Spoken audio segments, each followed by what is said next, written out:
As we enter into the final week of Advent, we see that the lectionary leads us to scriptures that reveal the beautiful promise that God has a desire to be with us. And it's the same promise that God has had since the beginning of creation, that he desires to be present with his people. You see, in Isaiah chapter 6, God welcomed Isaiah into his throne room. And it's in this moment that God reveals his power, his glory, and his care to Isaiah, so much so that it overwhelmed him, and he cried out, "I'm a man of unclean lips." But even then, God took away the barrier so that he could be present with Isaiah. God truly desires to be Emmanuel, God with us.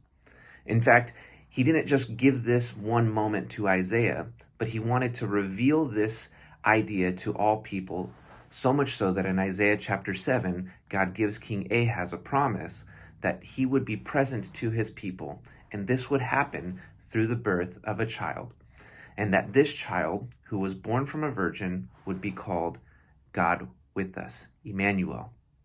And in the lectionary actually brings us to this idea that we celebrate that God is not a distant God, but God is a God who wants to be with us. He is for us. In fact, even in Psalm 80, which is part of our lectionary text for this week, it lets us know that God's people cry out to him and they seek him for restoration. And I believe that they have this desire and this ability to seek after God for restoration because they know and they understand that God is for them and God desires to be with them. But it wouldn't be until 700 years later that God would completely unfold his plan to be present with his people. And that plan would come through the virgin birth that was foretold in Isaiah chapter 7, and it would be by the birth of Jesus Christ. This Jesus, who came to this earth, who lived a perfect life, who conquered sin and death, would then give the hope to all people that they could be present with God. This Jesus would fully encapsulate the name that he holds, Emmanuel, which is an invitation for all people to be welcomed into God's presence.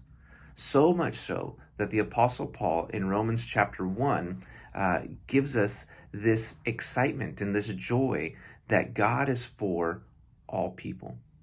That the Emmanuel that was promised in Isaiah chapter 7 is the same promise that we get to hold on to today. And it's actually the promise that we get to celebrate throughout this entire Christmas season.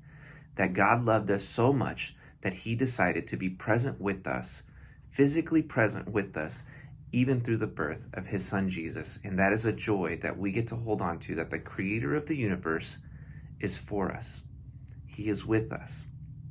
He desires to walk in the cool of the day with us. Our God is for us. Emmanuel, God with us.